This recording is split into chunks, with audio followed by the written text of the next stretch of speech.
Welcome to the Siljander Podcast, where you will find actionable tips, tricks, and strategies for the millennials. In this show, we will dive into content that will teach you how to live with more ease, confidence, and authenticity. Here we will start with a foundation of compassion for ourselves, and then spread that compassion to others. We believe that this chain of acceptance and fortitude can radically change our families, communities, and beyond. And I am your host, Laura Siljander, yoga teacher, mental health coach, outdoor enthusiast, and lover of red wine. So grab your headphones and get ready to learn, grow, and to be inspired to live a life filled with intention and wellness. If you like the show, follow me on Instagram at practice_compassion, or check out my website, laurasiljander.com. I am so glad you are here, and I hope you enjoy the show.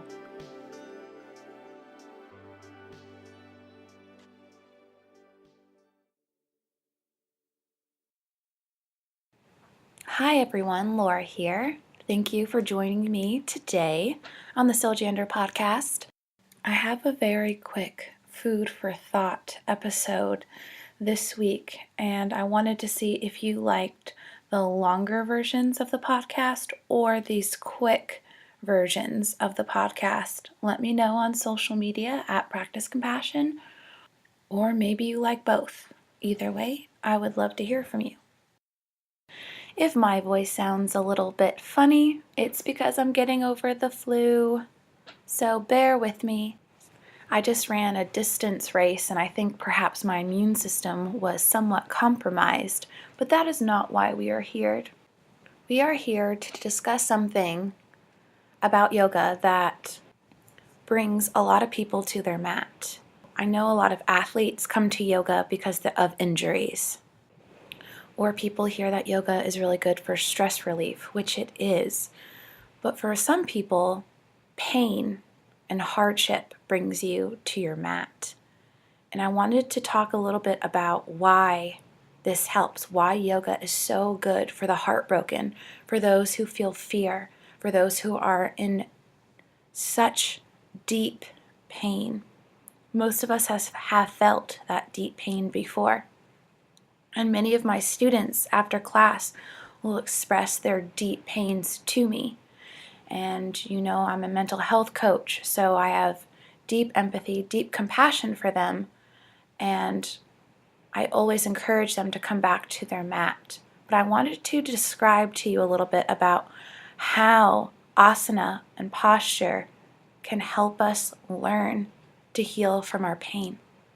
Because you see, Warrior One is not just a hip opener or building strength in your legs. No. Warrior One, Virabhadrasana 1, is reminding you that you have two beautiful feet holding up your entire body. Your foundation is set. That even though you are tired, stressed, or irritable, that you have the strength to bend that front leg and to lift your arms above your head and allow your gaze to follow your arms and open up your heart for healing, for growth, for asking God or the universe to give you the strength to hold this posture. That is what Virabhadrasana 1 teaches us, Warrior One. That is why we learn the asana. We do it to learn how to deal with our pain. We learn to take a leap of faith and trust something bigger and greater than ourselves. We learn to ask for help because we simply can't do it and shouldn't do it alone. We can express ourselves through movement when talking or words don't make sense, when the words feel too messy or you don't even know where to begin. This is when asana and movement can help you heal. Your body has something to say when your mind shows up blank. This is why asana is so important. Your body speaks to you. It tells you when it's in pain. It'll give you a headache or a stomach ache when you are stressed. And when you don't have the words to even begin, or you don't even have maybe the mindfulness to tap into that, that's where asana comes in. That's when you start to pay attention to what your body is saying and your body is obviously attached to your head, and they work together to let you know what's going on. It sends off alarm bells. But those who practice asana can recognize those alarm bells a lot more quickly. Through asana, through movement, we learn to heal from our pain.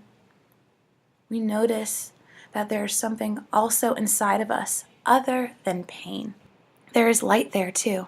There's good there. There's fragility there. But you're strong because you're still holding your warrior one, because you have the strength and you opened up your heart to ask for help, to ask for healing.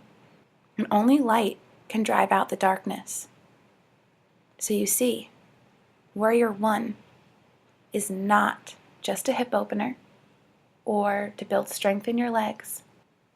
Warrior one teaches us how to ask for help. That reminds us that we have a foundation. It reminds us to open up our hearts and to trust that the universe or God will catch you. It's asking you to take a leap of faith. It's asking you to tap into your body to notice what's going on. That is what Warrior 1, Vira Vajrasana 1, teaches us. Thank you for joining me this week on the Stiljander podcast for that quick tidbit. Remember to practice compassion with your thoughts, with your speech, and with your actions. I'll talk to you next week.